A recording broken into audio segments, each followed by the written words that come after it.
Olá! O objetivo desse vídeo é demonstrar como realizar o levantamento de crédito de PIS/COFINS sobre bens adquiridos para revenda ou utilizados como insumo, tendo como base os arquivos da AIFD Contribuições. Então, para atender esse objetivo, nós desenvolvemos a consulta 869, tendo como base os registros C100 e 670 da AIFD Contribuições. Essa consulta, quando o usuário executa, o que ela faz? Ela vai listar todas as notas e os itens informados no C100 e 670 da AIFD Contribuições. E aí cabe ao usuário analisar de todos esses itens quais que o contribuinte não incluiu na base de crédito. E desses que o contribuinte não incluiu, cabe ao usuário fazer a análise quais desses itens, que não foram incluídos na base de crédito pelo contribuinte, o usuário entende que devem ser incluídos na base de crédito, ou seja, de acordo com a legislação do PIS/COFINS, de acordo com a atividade ou processo produtivo, quando for indústria, quais desses itens devem ser incluídos na base de crédito do PIS/COFINS. Bem, então antes de avançar nos trabalhos, é fundamental que o usuário analise aqui e verifique todas as orientações que nós colocamos na descrição, especialmente os procedimentos. Então, após executada a consulta, o usuário vai exportar para o Excel.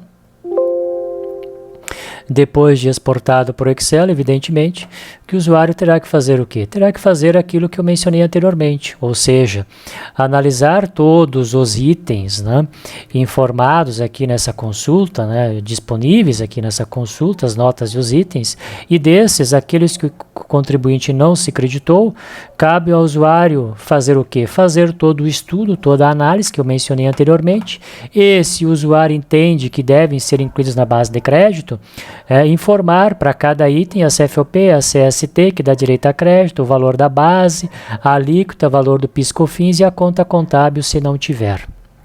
Além disso, após concluída essa etapa, o que o usuário deve fazer?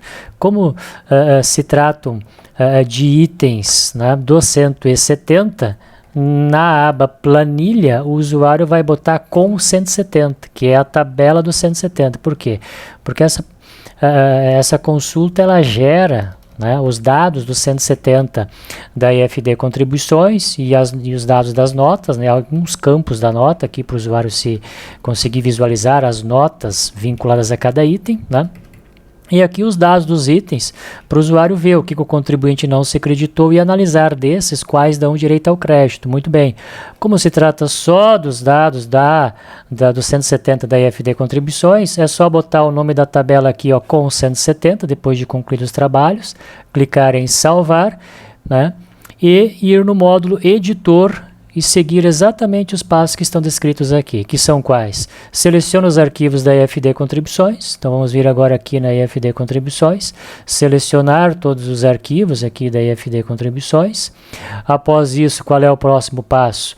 O próximo passo é adicionar e atualizar a tabela do 170, só que aqui tem um detalhe importante que a gente sugere, Primeiro deles, vamos ver aqui quantos itens tem nessa consulta 869, 12.907. Se nós formos aqui em declarações federais, EFD Contribuições, e que executarmos a consulta do C100 670, tem que ter o mesmo total de registros, 12.907, mesma quantidade. Logo, se nós clicarmos agora aqui em atualizar, adicionar e carregar a tabela do 170 com os ajustes que foram feitos, aqui tem que aparecer o nome da tabela com 170, deve obrigatoriamente permanecer os totais de itens lá no 170. Que nós vamos conferir depois. E aqui um ponto muito importante, como eu exportei todos os itens do 170 para o Excel e as respectivas notas, e agora eu estou carregando a mesma tabela de volta, ou seja, não incluí e nem excluí dados, quando o sistema fizer essa pergunta, apagar os registros que não estão no arquivo, quer dizer, aqui eu posso dizer não, por quê? Porque todos os arquivos, todos os registros, que estão na tabela de Excel que eu acabei de carregar, são os mesmos que já estão dentro dos arquivos da AIFD Contribuições dentro do sistema MA. Então, apagar os registros que não estão no arquivo, pode clicar em não. né?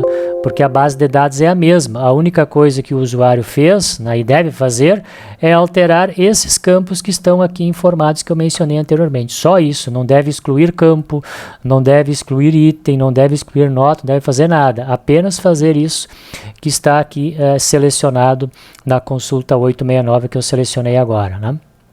Bem, depois de concluído essa etapa, né, o que o sistema vai fazer? Ele vai pegar e vai assumir as configurações que o usuário informou lá nos itens no 170. Ele vai assumir agora, atualizou já dentro do 170 aqui dos arquivos da IFD contribuições dentro do sistema MA. Após ter importado no editor, né, clicado em adicionar e atualizar a tabela com o 170. Bom, agora o próximo passo, nós temos que fazer o quê? Nós temos que atualizar o C100, porque o C100 ele é pai do 170 e existem alguns campos do C100, né, que, se alterados no 170, precisam ser atualizados. Então, nós temos que fazer o que agora? Ir aqui em editor, IFD contribuições, alterar, com base na IFD contribuições, porque eu estou alterando só os itens da IFD contribuições. Então, eu vou clicar aonde agora? Na rotina do C100 aqui, com base no 170. E aí a pergunta é, o que deve ser alterado? Nós colocamos uma observação aqui na rotina. Ao clicar em executar, preencher com X os campos que devem ser alterados. E a pergunta é, mudamos o valor de doc no 170? Não, no 170 não tem valor de documento, então não precisa alterar. VLMerc também não precisa alterar porque não mudamos os itens do 170. VLDesc também não mudamos o campo de desconto do 170, não precisa alterar. Também não mudamos a base de ICMS, nem o valor de ICMS, nem a base ST, nem o valor ICMS ST. Agora, o valor do PIS nós mudamos, de alguns itens, né?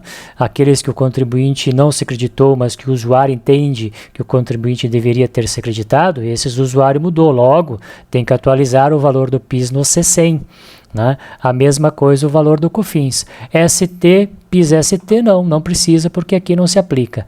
Então clique em executar e o que nós vamos fazer? Vamos colocar aqui o X no valor do PIS e no valor do COFINS. É apenas isso que deve ser feito nesse caso. Clique em atualizar. O que o EMEA fez aqui? Ele agora atualizou o valor do PIS e do COFINS no C100. Justamente para que depois, quando o usuário exportar o arquivo TXT e passar no PVA, não dê erro de validação lá no PVA da IFD Contribuições, né? Muito bem. Agora, nós temos um outro ajuste também a ser feito, né? O que acontece? Existem casos, né, se forem arquivos mais antigos, que não vai ter a conta contábil, ou talvez o usuário mude a conta contábil, né?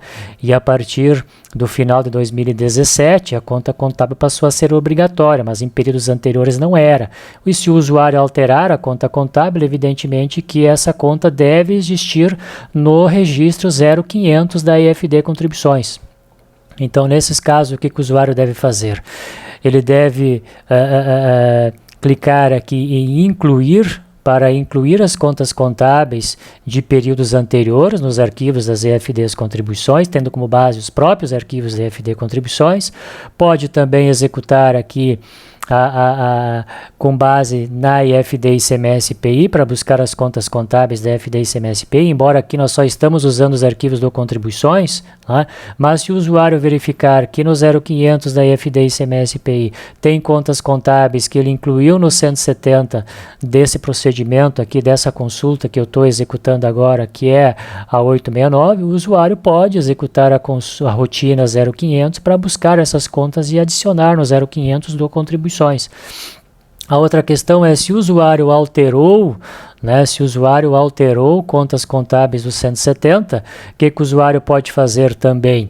Pode vir aqui, ó, no 0500, ó, pode vir aqui no 0500, exportar para o Excel e alterar os dados daquela conta específica que o usuário alterou, que ele não está usando lá no 170, nos arquivos 170 do Contribuições. Se o usuário não está usando determinada conta e ele botou outra no lugar, ele pode vir aqui e fazer essa substituição, desde, claro, que essa conta não esteja sendo usada em outros registros da IFD Contribuições. Então, veja, eu quero dizer o seguinte, que tem várias formas do usuário atualizar o 0500, caso não tenha a conta contábil no 170 e o usuário incluiu, ou ele alterou uma conta, né, que tinha aqui, tirou uma outra conta determinada, que talvez no entendimento do usuário estava errado e ele quer atualizar.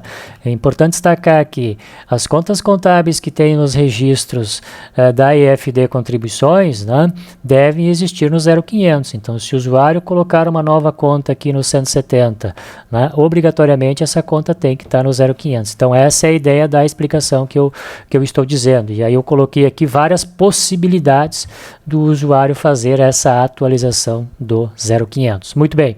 Depois de vencidas essas etapas todas que eu mencionei, a próxima que nós recomendamos é fazer o quê? Depois de ajustado o 0500, né, atualizado o CC, ajustado o 170, atualizado o C100, o próximo passo é o quê? Que a gente recomenda é que o usuário venha aqui no modo de consultas Prêmio EFD Contribuições e execute a consulta C100 670, justamente para analisar se aquelas notas e itens que o usuário alterou, né, a CFOP, a base de cálculo, a alíquota, o valor, a CST, a conta contábil, estão agora devidamente atualizadas aqui no 170 da EFD Contribuições.